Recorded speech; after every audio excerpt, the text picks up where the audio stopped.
Ce sont des milliers de vies qui sont fauchées sur les routes du Burkina Faso. Une petite inattention, une vitesse de trop, un stop non respecté et le pire peut se produire. Des drames qui auraient pu être évités à la fleur de l'âge comme au 3e ou au 4e âge. Toutes les personnes sont de potentielles victimes de ces accidents de circulation, à moins que nous soyons tous responsables. Nous parlons, vous l'aurez compris, fidèles téléspectateurs, de sécurité routière, de sensibilisation dans le débat du 100% info de ce jour. Bonsoir à toutes et à tous et bienvenue. Selon les données du ministère de la Sécurité et de l'ONASER, en février 2025, le Burkina Faso a enregistré 1120 accidents, causant 24 décès et 513 blessés. Et pour le mois de mars 2025, 1456 accidents ont été officiellement constatés sur l'ensemble du territoire, des accidents qui ont causé 1357 blessés et 99 décès.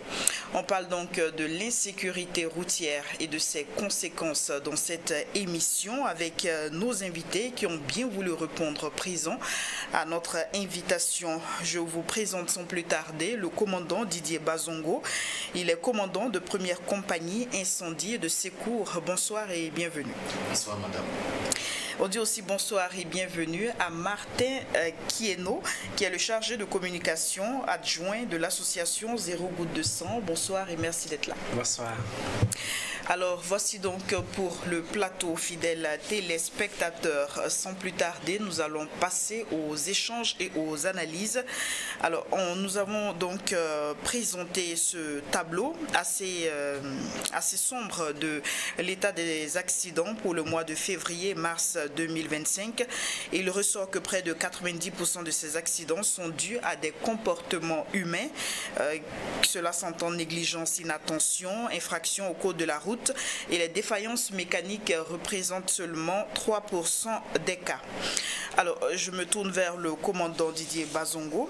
Alors, au regard de ce qui a été expliqué et au vu du tableau, on se demande bien comment est-ce qu'on peut justifier l'ampleur de l'insécurité routière au Burkina Faso. On parle d'accidents liés à des comportements humains, 3% de défaillance mécanique. Et cela nous amène peut-être à conclure, peut-être trop tôt, à cela. Est-ce qu'on est face à une insouciance, une volonté manifeste d'enfreindre le code de la route, ou beaucoup même parlent de crise identitaire? Comment est-ce que vous justifiez cette ampleur de l'insécurité routière? Merci madame. Merci pour l'occasion que vous nous donnez d'être encore sur votre plateau pour parler de la sécurité routière. Il faut entendre que la Brigade nationale de sapeurs-pompiers intervient pour 64% concernant les accidents de circulation. Donc c'est pour dire que le phénomène est croissant. Et il y a à se poser des questions comme vous l'avez demandé. Quelles sont les causes? Est-ce que ce sont des causes qu'on peut détacher de l'humain? Je dirais non. Vous avez donné des chiffres. 90% des accidents de circulation sont liés à l'action humaine. Alors qu'au Burkina Faso, nous savons que depuis un certain temps, il y a eu des séances de sensibilisation pour attirer l'attention sur le fléau des accidents de circulation, les dommages que cela crée. Et malheureusement, l'insécurité routière à la peau dure. Et donc, si l'ensemble, la plupart des causes sont liées à l'action humaine, on peut bel et bien dire que c'est plutôt de l'incivisme parce que les gens sont informés des dégâts que peuvent causer des accidents. Que faut-il faire pour éviter des accidents? En matière de sensibilisation, je dis oui, il y a eu pas mal de sensibilisation, mais il y a de l'incivisme derrière. Est-ce que vous êtes d'avis que c'est l'incivisme qui conduit autant de dégâts? Ok, merci beaucoup pour la parole. Et je vais rejoindre ce qu'il vient de dire. Quand on parle d'incivisme routier, dans d'autres pays, on peut dire que ça va, mais au Burkina, ce qui se passe là, c'est comme si ce ne sont pas des êtres humains qui sont en circulation. Parce que la plupart du temps, quand vous voyez le comportement de certaines personnes, c'est comme si l'éducation qu'on leur donne là, c'est pas pour utiliser avec les autres personnes. C'est comme si c'est uniquement pour les membres de leur famille. Au fait, quand ils sortent de chez eux, ce qu'ils ont reçu comme éducation, c'est uniquement pour les membres de leur famille. Dehors, les autres n'ont plus d'importance. Donc, ce qu'ils veulent, c'est ce qu'ils font. Donc, du coup, quand on parle de civisme, c'est vrai que l'État fait partie, c'est l'État qui donne l'enseignement peut-être à l'école pour qu'on puisse connaître ceci, connaître cela.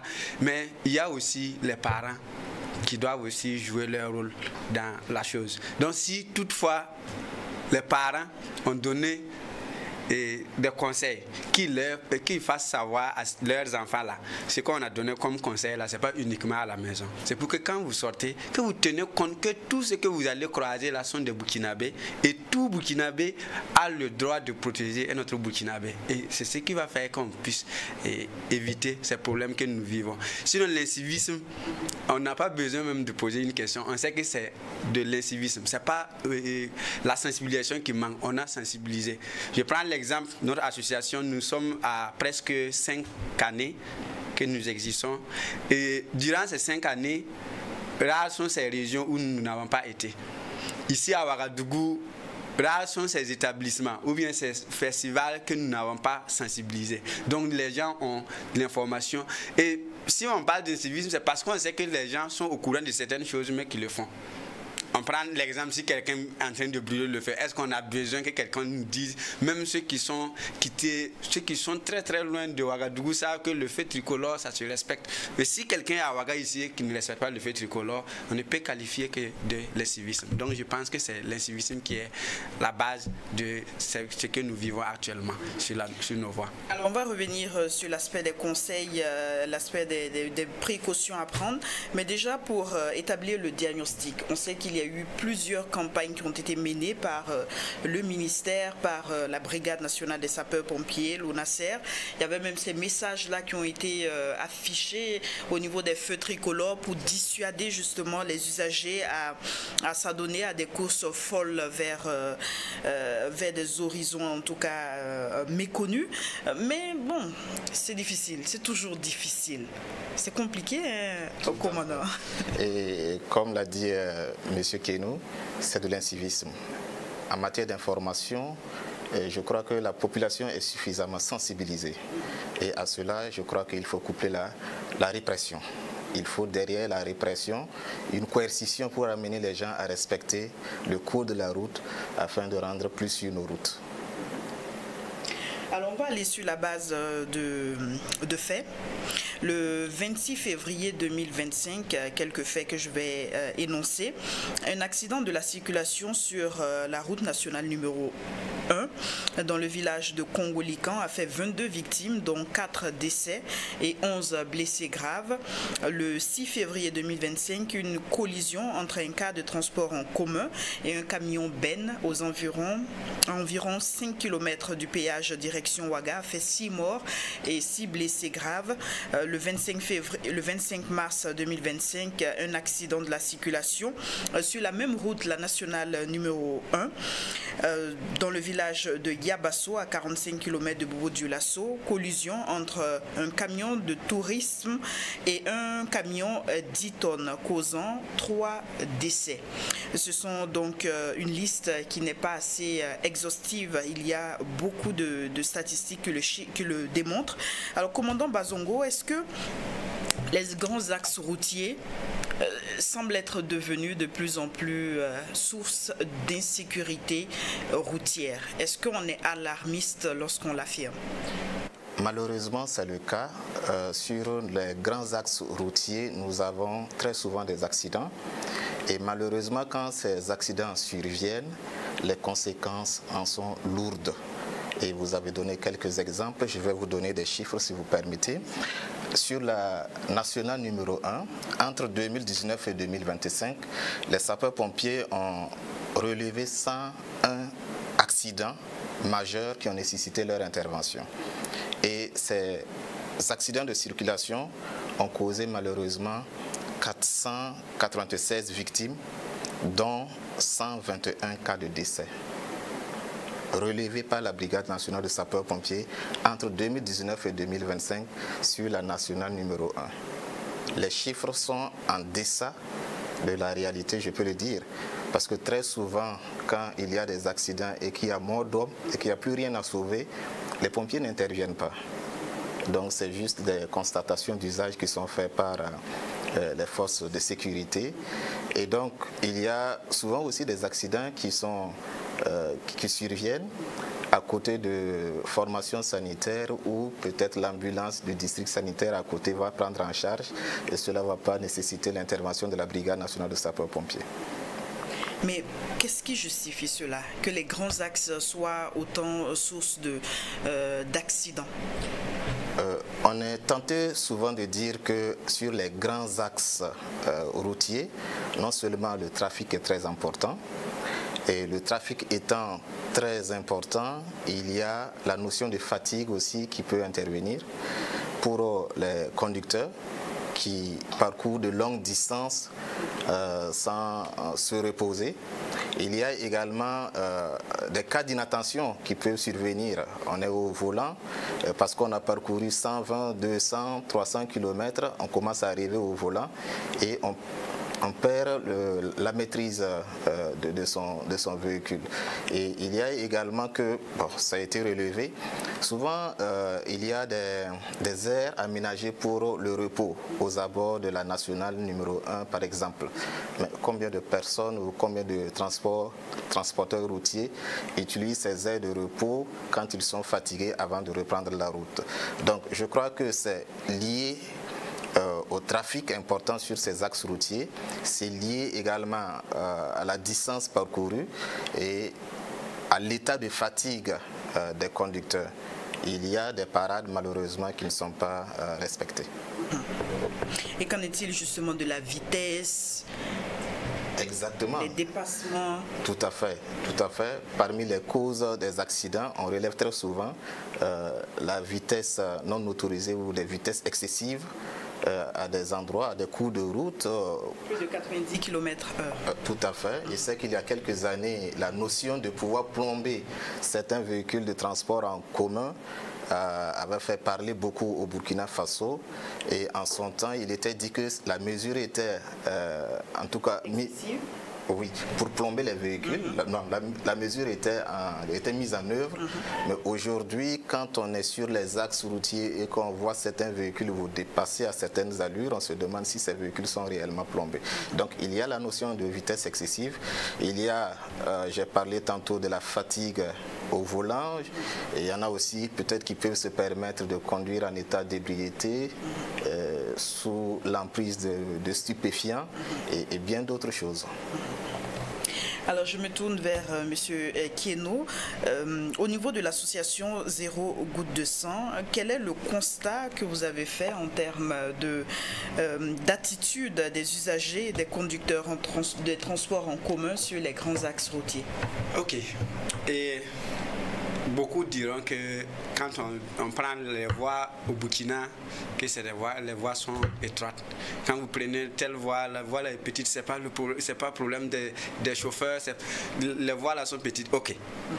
Lorsque vous prenez une voie qui est petite, est-ce qu'on a besoin de vous dire que vous devrez être prudent sur cette voie? Vous-même, vous connaissez déjà même que la voie n'est pas bonne. Certains vont dire non, il y a trop de nids de poules ici, il y a trop de choses ici. Vous-même, vous connaissez déjà le problème de la voie. Mais lorsque vous êtes sur la voie, vous roulez comme si c'est une autre voie que vous-même vous aviez qualifiée tout de suite. Si on va se dire la vérité, nous savons tous qu'il y a des sujets de transport qui peuvent faire peut-être même 5 ans, qui prennent tous la même voie là, qui peuvent faire plus de 5 ans sans que vous voyez que ces sociétés-là n'ont fait un seul accident, même pas un seul accident sur cette même voie. Et nous connaissons des sociétés de transport qui vont prendre une année, peut-être 10 accidents sur cette même voie. Est-ce qu'il n'y a pas lieu de voir ces sociétés de transport là pour qu'on puisse se dire la vérité? Entre Burkinabé, il faut voir, tu es en train de tuer nos frères entre nous, tu es en train de nous tuer. Sinon, si réellement c'était peut-être l'étroitesse de la voie, ou bien peut-être il y a des trous par-ci, ou bien si toutefois c'était ça le problème, c'est que toutes les sociétés de transport devraient avoir le même problème à tout moment, devraient avoir des accidents à tout moment. Pourquoi c'est juste 3, 4 et sociétés de transport qui font tout le temps? Quand on dit accident, les gens ont déjà dans leur tête, je sais que c'est telle société de transport. Même sans que quelqu'un ne dise, si c'est pas telle société de transport, c'est que c'est telle société de transport. C'est qu'il y a quelque chose qui ne va pas. C'est que la plupart du temps, les gens voient leur intérêt, parce que j'ai appris par les gens qu'il y a des sociétés de transport qui priment les chauffeurs. Le fait de courir rapidement, aller et puis revenir là, on leur donne des primes. Le gars est prêt à avoir son argent que de rester là et puis traîner, il n'aura pas de l'argent. Donc s'il sait qu'il va rouler rapidement, s'il arrive en bonne santé, Dieu merci, il aura une prime, il va faire la vitesse.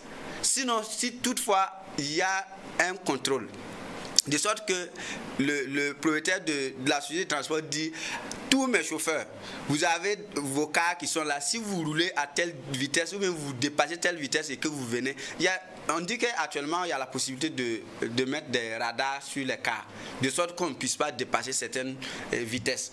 Bon, je ne sais pas, je ne connais pas, mais apparemment c'est ce qu'on a dit.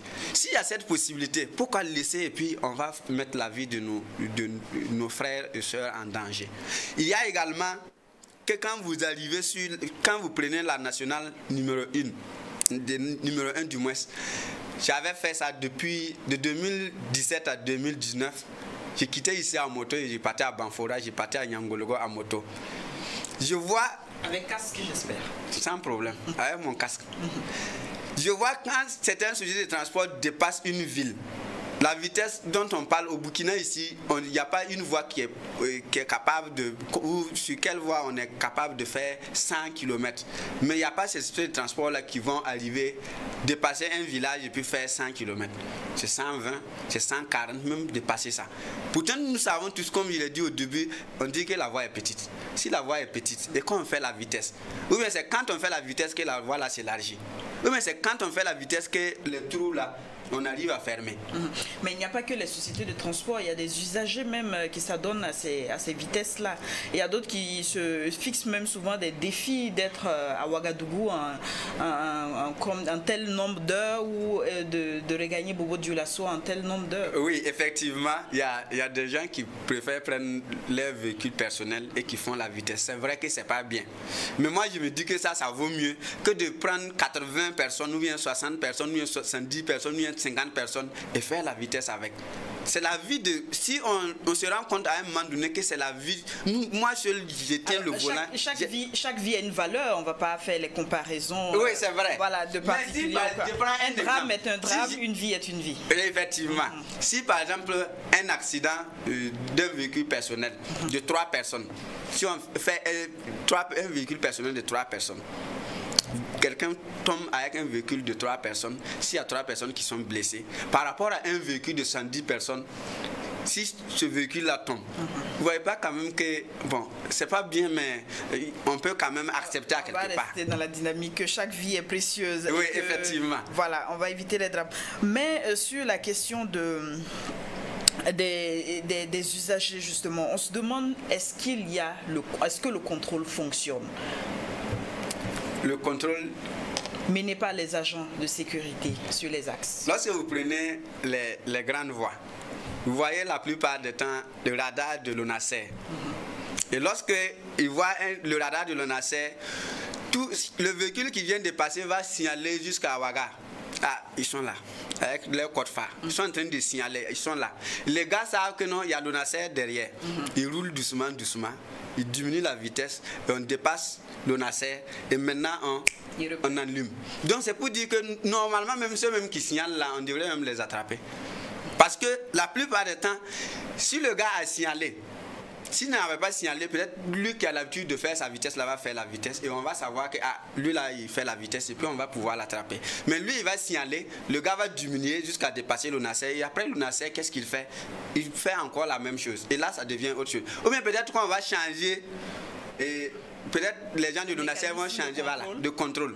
Peut-être placer 3 à 4 radars sur la même voie.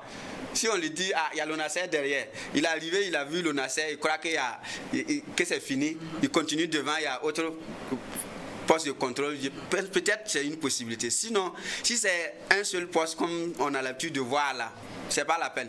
Parce que si l'ONASER fait 30 minutes dans un coin, c'est pas celui qui pourra encore avoir quelqu'un pour flasher. Parce que la plupart du temps, ils s'informent. Il faut faire attention, ils sont là. Et puis, ils connaissent, ils ont des codes, et puis ils savent qu'est-ce qu'il faut dire, et puis ils savent. Donc, il suffit juste de faire, et puis ils vont savoir que non, il y en a. Donc, il faut être prudent. Ils vont mettre, quand on est assis dans les cars, on les voit, il faut baisser, il faut diminuer, ils sont là. Donc, c'est pour dire que c'est nous-mêmes usagers, d'abord, parce que la plupart du temps, quand il y a problème, on peut peut-être chercher ailleurs, mais c'est nous-mêmes usagers qui créons nos propres problèmes. Si je parlais tantôt des sujets de transport, il y a des gens qui sont prêts. Si ce n'est pas le sujet de transport qui peut faire la vitesse, ils ne prennent pas. Parce qu'ils disent, moi je serai en retard. J'ai telle chose à faire de très important, je ne peux pas m'attarder sur la voie. Donc il faut que je prenne telle société parce qu'eux ils sont quand même rapides. Si moi-même je connais la valeur de ma vie, je ne vais pas aller prendre une société de transport qui va faire la vitesse avec moi. Ou bien je prends mon véhicule, je sais que j'ai quelque chose d'urgent à aller gérer, je prends tout mon temps, je pars doucement. Mais vouloir faire la vitesse, ça ne va pas résoudre le problème en fait. Alors, commandant Bazongo, il a évoqué un fait important, le fait d'être complice dans le délit en termes d'insécurité routière avec ces signalements qui sont faits pour pouvoir déjouer le contrôle de l'ONASER. Est-ce que c'est un délit grave? Je ne sais pas qu'est-ce que les textes disent en la matière, mais moralement, en le faisant, vous n'aidez pas la personne qui est en excès de vitesse. Mieux vaut lui dire, fais doucement, parce que tu cours le risque de te renverser ou de renverser des passagers, que de tout simplement dire, bon, fais attention à telle distance, il y a des agents qui contrôlent et après ça, tu peux continuer. C'est être complice et cette complicité, malheureusement, peut engendrer des dégâts très lourds. Est-ce que c'est l'étroitesse des voies qui est aussi l'une des causes de ces accidents? Les causes des accidents, ou l'état même des voies? L'état des voies, oui, souvent. Vous voyez des accidents qui peuvent survenir parce qu'il y a un véhicule qui est tombé en panne. Je parle sur les grands axes routiers qui stationne. Et le stationnement n'est pas balisé. Et de nuit, en condition de mauvaise visibilité, malheureusement, vous voyez un véhicule qui, à vive allure, qui vient rentrer parce que ce n'est pas bien balisé. Donc, il y a l'étroitesse des routes, il a parlé de nid de poule, il y a souvent certains ralentisseurs qui sont mal signalés. Et donc, quand ça surprend un conducteur, il y a de fortes chances qu'il y ait un accident. Donc, je dis, il y a des accidents qui sont liés à l'infrastructure, à la qualité de, à l'infrastructure routière, mais la plupart des accidents, comme vous l'avez dit, sont liés à l'action de l'homme, du conducteur lui-même. Et donc je crois que on doit davantage travailler là-dessus, davantage sensibiliser, attirer l'attention sur les dégâts que peuvent causer les accidents de circulation pour qu'il y ait une prise de conscience collective. Alors sur la question des constats lors des cas d'accident, on sait que vous êtes interpellé très souvent pour apporter le secours. Lorsque vous arrivez, quelles sont les premières constatations que vous faites? Oui, sur les grands axes routiers, quand les pompiers sont alertés pour des accidents de circulation, malheureusement, ce n'est pas comme en ville où au bout de 10 minutes, 15 minutes, vous pouvez arriver. Et donc, très souvent, vous pouvez mettre 45 minutes, voire 1 heure, voire plus, pour arriver sur les lieux. Et ce qui nous est donné de constater le plus souvent, pour ce qui concerne les véhicules de transport en commun, il y a les premiers témoins, par exemple, où les personnes qui ne sont pas touchées, qui essaient de secourir les personnes blessées, soit pour arrêter une hémorragie, soit pour soustraire du véhicule accidenté en attendant que les sapeurs-pompiers arrivent. Et quand nous arrivons, malheureusement, sur les grands axes routiers, quand les accidents surviennent, le choc est violent. Et il nous est donné souvent de constater des véhicules froissés où des victimes sont prises au piège à l'intérieur. Et donc, ce genre d'accidents vont amener les sapeurs-pompiers à découper le véhicule pour désincarcérer les victimes et assurer leur transport vers des centres de santé les plus proches. Il faut dire souvent que, nous arrivons souvent, il y a le choc aussi psychologique. Il y a des victimes qui ne sont pas physiquement atteintes, mais qui ont été traumatisées psychologiquement. Il y en a qui rentrent en brousse, il y en a qui, vous avez besoin de les ramener, leur demander, poser un certain nombre de questions pour les ramener à eux-mêmes et les prendre en charge. Et donc très souvent c'est désolant de voir ces situations-là. Mais Dieu merci, il y a des premiers témoins qui interviennent pour déjà porter secours avant que les secours organisés n'arrivent. Mais lorsque vous arrivez, est-ce que déjà vos collègues de la police nationale ou de la gendarmerie sont sur place pour peut-être signaler aux autres arrivants que la zone n'est pas accessible pour le moment? Très souvent, pour ces cas d'accident, ça fait appel et à la gendarmerie ou à la police, selon l'unité qui est la plus proche, et les sapeurs-pompiers. Et donc, si les sapeurs-pompiers sont les premiers à arriver sur les lieux, parce que quand il y a un accident, le réflexe c'est d'appeler les pompiers d'abord, qui vont peut-être appeler la police ou la gendarmerie, qui va se joindre à eux pour gérer l'intervention. Donc, il y a souvent la police ou la gendarmerie qui intervient aux côtés des sapeurs-pompiers pour réguler la circulation et pour aussi faire les constatations d'usage. Alors je me tourne vers Monsieur Kieno sur la question des accidents de la route sur les grands axes routiers. On a évoqué plusieurs causes, la question de du non-respect de la limitation de vitesse, les dépassements dans des zones assez difficiles, l'inattention ou la somnolence pendant la conduite. Il y a le non-respect des aires de repos. C'est assez difficile à comprendre que l'État construise des infrastructures pour permettre à des acteurs de se reposer lorsqu'ils se sentent fatigués, mais bon, on en est à des infrastructures qui sont inexploitées. Beaucoup disent qu'ils sont peut-être même mal situés. Il y a tellement de justificatifs qui sont émis pour ne pas les exploiter. C'est assez difficile. Je pense que quand on prend par exemple les aires de repos, là où on met, c'est pour permettre que le véhicule, on puisse immobiliser le véhicule et que toi aussi tu puisses te reposer sans problème. J'imagine ceux qui disent que c'est peut-être là où on a mis, c'est souvent pas bien. Certains disent même que c'est souvent en brousse. Qu'on peut se faire agresser. Mais si on va garer en ville, sur la même voie où vous-même vous dites déjà que c'est très étroit, comment on va se débrouiller? Alors que souvent, c'est 2 à 1 km ou bien souvent 3 km d'un village ou d'une ville qu'on met l'aire de repos. Je sais que quand même 2 km ou 3 km. Et la plupart du temps, quand vous voyez qu'il y a aire de repos, ce n'est pas aussi très loin de la voie. Et si c'est par exemple la voie la nationale numéro 1, tout le temps, il y a des gens qui passent. Il n'y a pas une histoire de... S'il y a quelqu'un qui va nous agresser, ce n'est pas parce qu'on est arrêté aux aires de repos. Même étant en train de rouler, si c'est agression, on peut nous agresser étant en train de rouler. Ce n'est pas parce qu'on est arrêté à des aires de repos qu'on va nous agresser. C'est parce que les gens seulement ont une mauvaise foi seulement. Ce n'est pas un manque de volonté. Souvent, bon, je vais me débrouiller, je vais arriver à la ville suivante.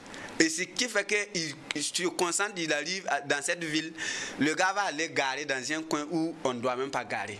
La plupart du temps, certains vont se stationner dans des coins où quand les autres arrivent, ils sont obligés de se coincer.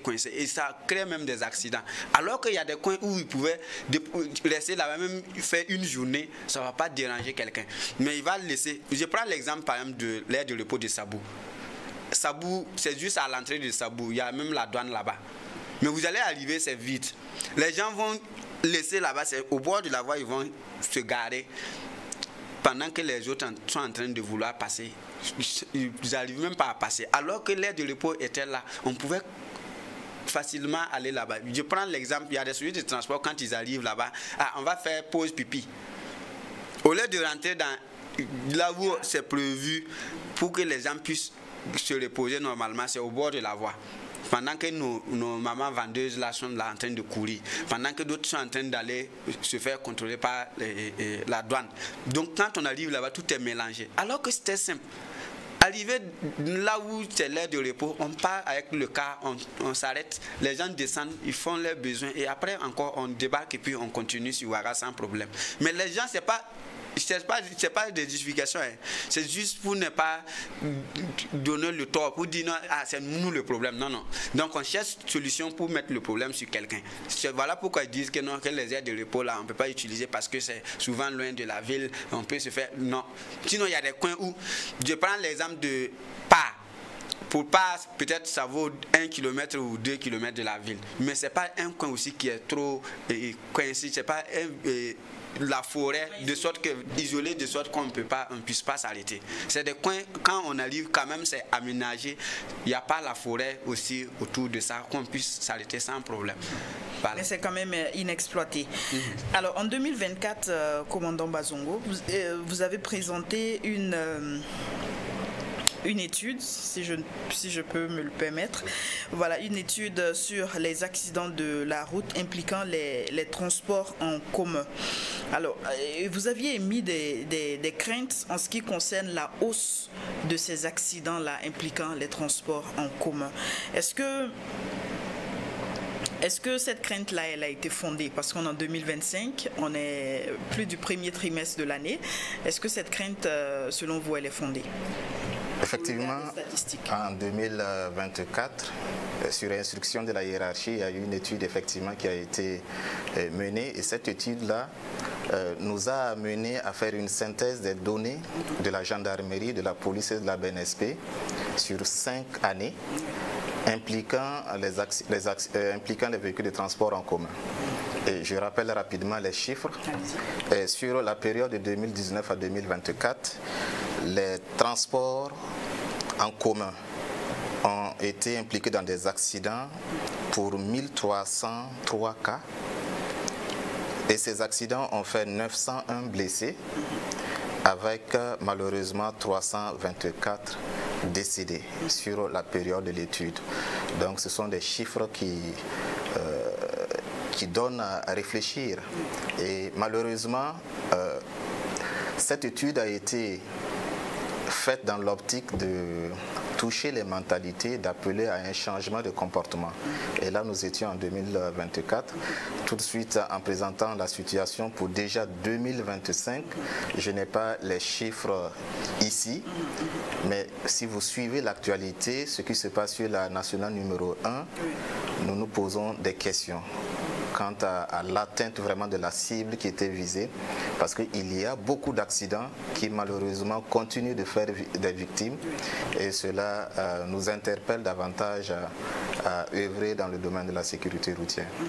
Et justement, est-ce qu'on doit indexer des failles dans le système de contrôle? Parce que Kieno a évoqué tout à l'heure le fait qu'il y ait peut-être la possibilité de mettre plusieurs points de contrôle de l'ONASER afin peut-être de pouvoir contourner ces personnes qui essaient de se soustraire de ce contrôle. Je ne sais pas si c'est vraiment des failles au niveau du système de contrôle. Des insuffisances. Des insuffisances. Mais il y a lieu quand même qu'il y ait une étude approfondie sur le sujet pour dégager les insuffisances et pouvoir amorcer, prendre des mesures correctives.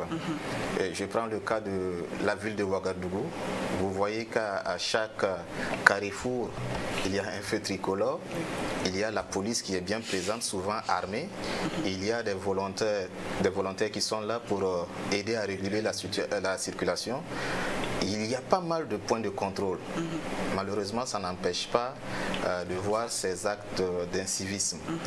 Alors je crois qu'il faut s'interroger, peut-être revoir même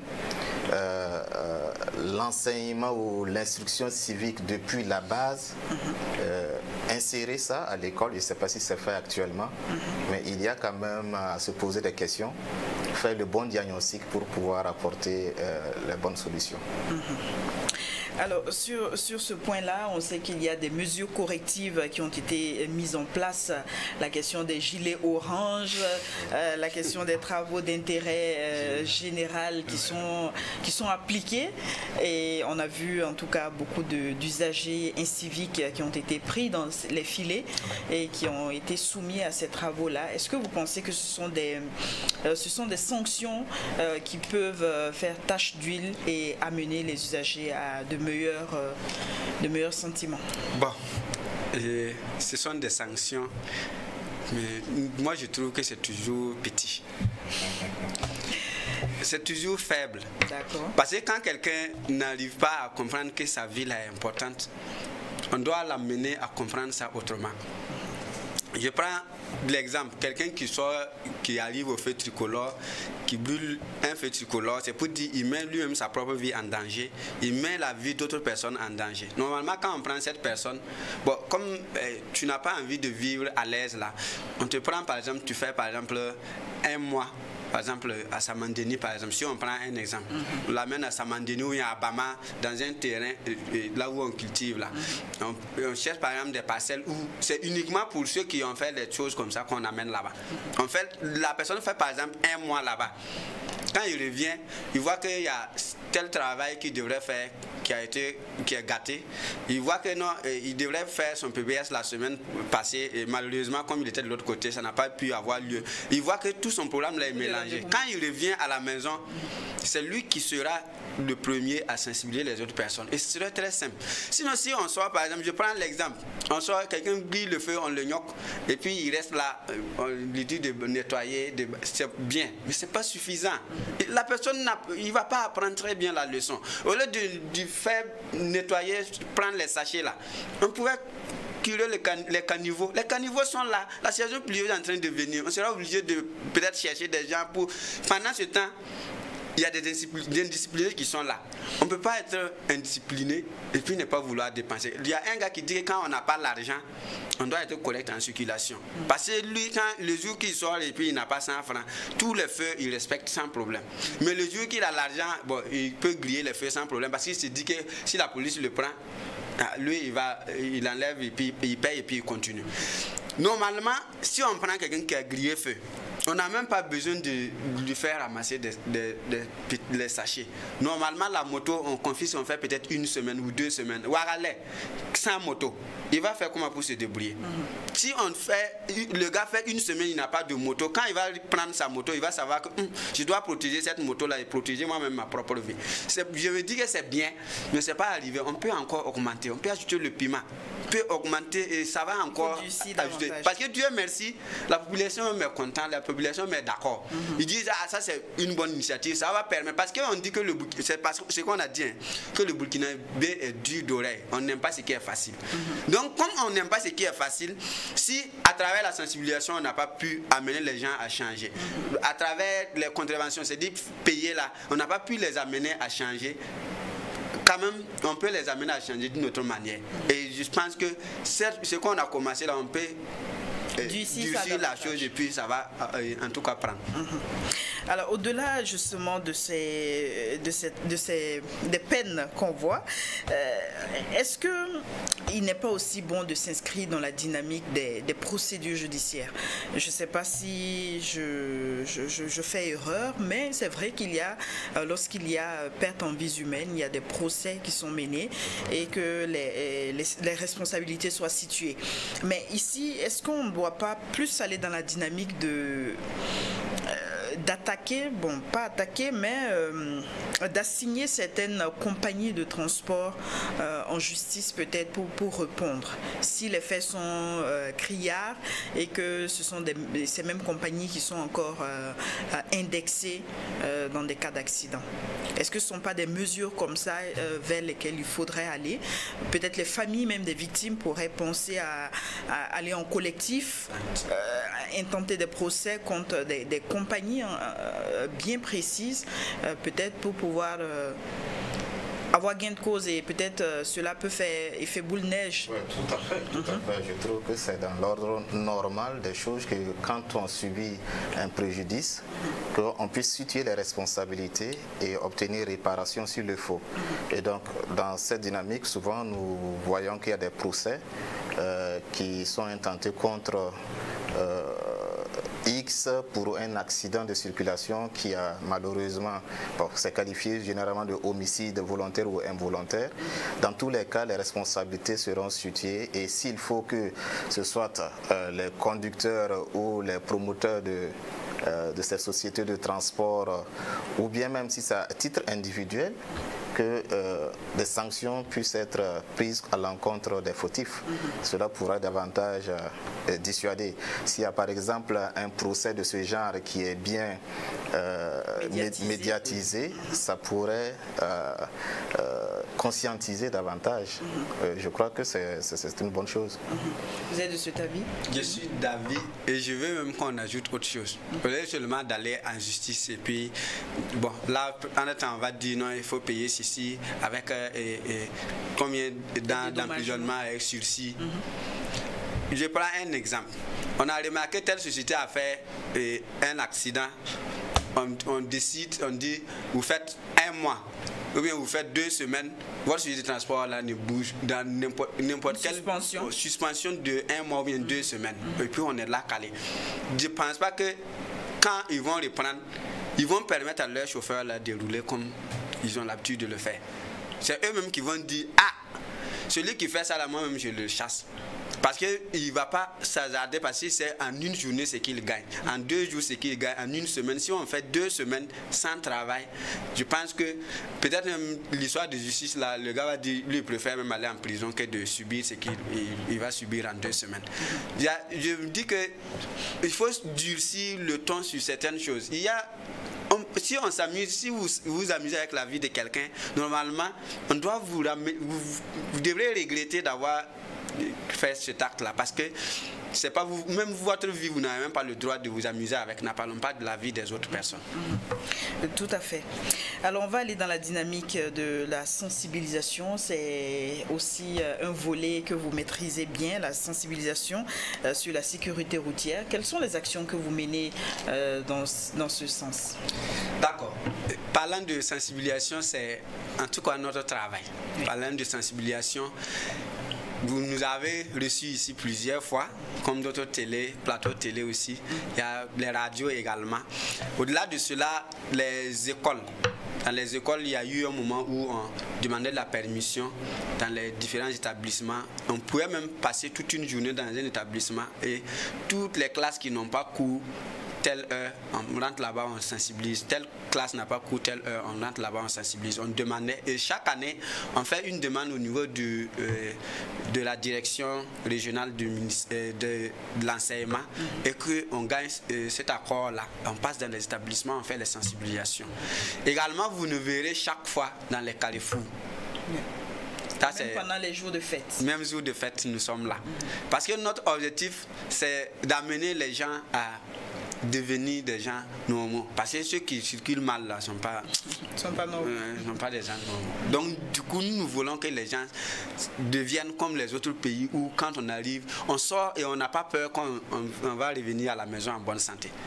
Sinon, beaucoup, quand ils sortent de chez eux actuellement, ont tellement peur parce qu'ils se disent, est-ce que moi je vais revenir? Ça ne devrait pas être comme ça. Normalement, quand on sort, on devrait être sûr de revenir. Tant que ce n'est pas la moto qui va se gâter, on est sûr qu'on peut revenir à la maison en bonne santé. Donc les sensibilisations Carrefour que nous faisons, c'est pour aller en contact direct avec la population, pour pouvoir échanger avec eux, pour qu'il y ait quand même un changement de comportement. Il y a les sensibilisations dans les régions que nous faisons, chose qui n'est pas souvent facile. Et nous avons été, depuis le début de 2025, on a été à Tienkodoro, qu'on a fait des sensibilisations avec l'appui de la police qui nous a accompagnés durant notre séjour là-bas, avec les mêmes sensibilisations que nous faisons ici à Ouaga, les sensibilisations Carrefour, on fait ça également là-bas. Et je pense que dans une semaine, dans 7 jours, nous allons encore démarrer pour Bobo, où on va faire également la même chose. On va faire 72 heures là-bas pour encore sensibiliser. Notre travail, c'est sensibiliser. Nous n'avons pas d'autres armes. C'est les autres qui peuvent faire répression, c'est eux qui peuvent prendre sanctions. Nous ne faisons que sensibiliser, bien que ce n'est pas facile. Parce que si je prends l'exemple par exemple, de se déplacer ici, aller à Bobo pour faire la sensibilisation, c'est une association. Oui, il faut des moyens. Une association, pour faire ça, c'est pas facile. Donc, il n'y a pas d'appui en tant que tel pour que ça puisse se passer. Mais quand même, on fait l'effort de sorte que quand on repart à la maison, on soit fier d'avoir accompli une mission. Voilà. Certains disent que vous, votre travail là, c'est pas sûr que c'est gratuit. Pourtant, c'est entièrement gratuit, c'est du bénévolat. S'il y a des gens qui peuvent venir nous aider, ils n'ont pas venu nous aider. Sinon, pour le moment, c'est gratuit. Et on fait tout ce que nous avons à faire à travers nos propres moyens. C'est la cotisation des membres là qui font que l'association existe. Et beaucoup, si les gens vont accepter de dire la vérité, beaucoup connaissent l'association. Voilà, beaucoup connaissent, quand on passe à quelque part, j'ai le goût de sang. Ils ne savent pas que j'ai le goût de sang sur la rue, mais ils vont dire quand même j'ai le goût de sang. Ils savent ça. Les gens connaissent. On sait qu'en matière de sensibilisation, l'association sensibilise. Il n'y a pas ce carrefour à Ouaga où nous n'avons pas été depuis les 5 ans que nous avons commencé. Donc en matière de sensibilisation, les gens connaissent qu'on sensibilise et ils connaissent même déjà beaucoup de choses dessus. Voilà.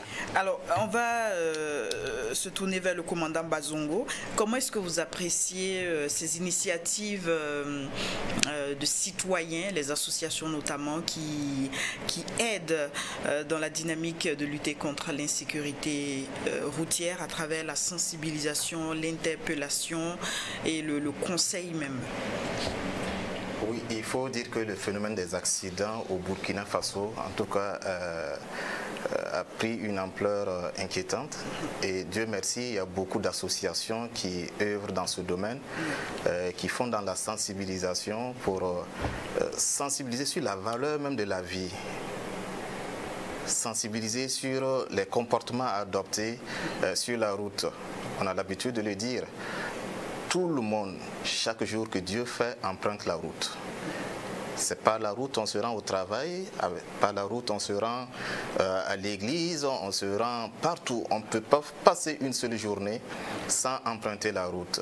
Et nous devons tout faire pour que nos routes soient les plus sûres possibles. Et donc l'action menée par ces différentes associations en matière de sensibilisation, en matière d'éveil de conscience, c'est une action à saluer.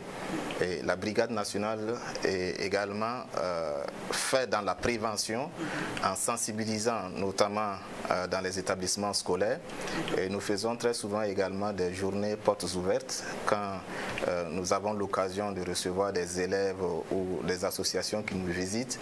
Nous leur présentons certaines images qui choquent pour appeler à un changement de comportement. Et donc, c'est vraiment dans une synergie d'action que nous allons pouvoir inverser la tendance. Alors, je viens avec cette interpellation-là, Kieno. Peut-être que vous aurez les mots bien placés pour pouvoir la faire, vu que vous êtes plus dans la sensibilisation. Est-ce que tout usager, justement, qui a son permis, a la possibilité de voyager, de prendre les grands axes en tant que conducteur? Parce que souvent, c'est ce qu'on voit, on entend dire conduire à Ouagadougou, dans les centres urbains, est différent de prendre les grands axes. Peut-être que c'est le lieu d'interpeller aussi. Effectivement, lorsque vous conduisez une voiture ici à Ouaga, c'est très facile. Et vous avez conduit juste 30 mètres, voici un feu tricolore, vous êtes arrêté. Vous faites 100 mètres, voici un feu tricolore, vous êtes arrêté. Alors que lorsque vous prenez les grandes voies, vous roulez peut-être même 10 km sans faire de dépassement, sans que personne ne vous dépasse, vous roulez seulement. Et en ce moment, vous voyez que non, la voie est libre. Donc je roule comme je veux. Souvent même, on ne regarde même plus au niveau du compteur. On roule jusqu'à dépasser. Donc, lorsque vous êtes sur les grandes voies, par rapport à Ouaga, conduite là ne peut pas être la même chose. Et si vous êtes un nouveau conducteur pour prendre la grande voie, là ça devient autre chose. Parce que lorsque vous prenez la grande voie et que vous voyez, par exemple, un véhicule devant vous et que vous devez faire un dépassement par rapport à en ville, si vous voulez faire un dépassement, ça ne peut pas être la même chose. Vous ne pouvez pas faire un dépassement en ville comme quand vous faites les dépassements hors ville. Parce que la vitesse dont le véhicule met pour pouvoir rouler, si vous voulez mettre la même vitesse, vous ne pouvez pas le dépasser. En ce moment, peut-être votre vision, ce que vous voyez, par exemple ceux qui sont en train de venir, la manière que vous voyez qu'ils sont en train de venir, vous ne pouvez pas maîtriser leur vitesse.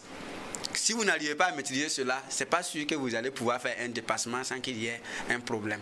Donc, c'est pas parce qu'on a un permis de conduire qu'on peut prendre la rue apte à voyager. Non, non. Pour avoir un permis de conduire, vous conduisez ici à Ouaga sans problème. Mais si vous voulez prendre la voie et que vous n'êtes pas un habitué, faites doucement. Si vous n'avez pas le choix, si vous avez le choix, faites-vous aider sans problème. Si vous n'avez pas le choix que vous devrez conduire, faites avec beaucoup de prudence parce que ce n'est pas la même chose qu'en ville. Vous validez ces conseils? Tout à fait. Pour conduire en ville, pour conduire hors agglomération, il faut du sang-froid, il faut de la concentration. Et donc c'est l'occasion d'appeler à la prudence sur les grands axes routiers, surtout où le trafic est très important, où les gens vont à vive allure. Et cela doit interpeller tous les usagers de la route à adopter une attitude prudente. Est-ce qu'on ne doit pas même aller à interdire les voyages de nuit? Parce que très souvent, est-ce que ce ne sont pas justement au cours de la nuit que les accidents se passent? Oui, je ne sais pas s'il faut aller jusqu'à interdire les voyages de nuit vu certains impératifs. Malheureusement, vous l'avez dit, la plupart des accidents surviennent la nuit quand les conditions de visibilité ne sont pas assez bonnes, quand les gens sont un peu fatigués et quand j'ai parlé tantôt de, souvent, on le voit sur les grands axes routiers, des camions qui sont en panne, qui sont stationnés sans balisage et facilement ça surprend quand il n'y a pas de bonne visibilité. Et donc c'est d'appeler vraiment à une conduite prudente sur les axes routiers, cela va nous amener à réduire considérablement les accidents. Ou même les amener à faire les travaux comme Keno l'a dit, les amener à Samandeni pour les acteurs. Je pense que c'est une possibilité et ça va aider beaucoup. Parce qu'on ne peut pas comprendre que quelqu'un puisse avoir l'argent pour payer un camion remorque et payer un simple triangle de sol là, c'est compliqué. Vous allez voir les camions remorques qui sont déposés sur la voie. Ils n'ont pas de triangle de sol. Quand le camion se gâte, il descend, il cherche quelques branches et puis il vient baliser. Et puis ils sont là calés, peut-être couchés, ou bien il prend un bidon, il cherche des gilets et puis il met dessus. S'il y a un vent qui arrive, le vent arrive, il racle toutes les branches que vous avez déposées. La personne qui est en train de venir ne sait pas qu'il y a un véhicule qui est déposé. Je suis passé peut-être d'ici le matin, il n'y avait pas de problème. Je repasse le soir, trouver qu'il y a un véhicule qui arrive. D'ici que... Et malheureusement, comme nous tous, quand on voit que c'est la nuit, on dit non, la voie est libre. Je ne vois pas de véhicule qui vient, je ne vois pas de... Donc je roule comme je veux. En ce moment, ça devient encore très grave. Malheureusement, nos véhicules, quand ils partent au CCVA, je ne sais pas comment certains véhicules arrivent à avoir les choses, visite technique au CCVA, parce que souvent les phares là, c'est bizarre. Quand nous-mêmes on croit, je crois même que c'est un vélo même qui est en train de venir, je ne sais même pas que c'est un gros véhicule. Je ne sais pas comment il s'est débrouillé quand même, mais il a eu quand même sa visite technique et puis il est en circulation en train de rouler. Les phares ne sont pas bien. Malheureusement, il y a certains véhicules, quand ça roule beaucoup, pour que ça puisse s'arrêter, il faut quand même une certaine distance pour que ça puisse s'arrêter. Et lorsque vous voyez, vos phares là, ne sont pas bien, et que vous arrivez à quelques mètres et puis vous voyez qu'il y a un véhicule qui est déjà là, vous ne pouvez pas prendre les freins et puis ça va donner.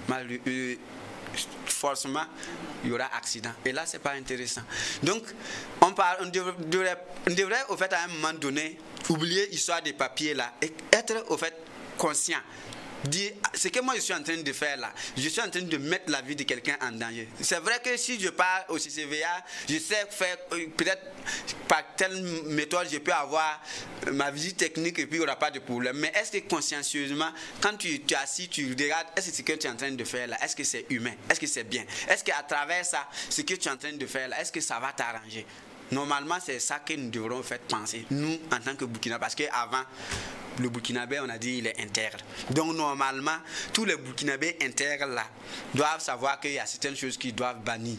Même si j'ai la possibilité d'avoir, voilà, de faire certaines choses pour faire des raccourcis, on doit éviter parce qu'on est des Burkinabés et le Burkinabé doit être intègre. Merci à vous, merci à Martin Kieno, merci au commandant Didier Bazongo. Nous sommes au terme de ce débat qui avait en tout cas pour principal objectif de sensibiliser les usagers et interpeller les autorités en charge de la sécurité routière à être regardants sur les accidents de plus en plus nombreux sur les grands axes du Burkina Faso.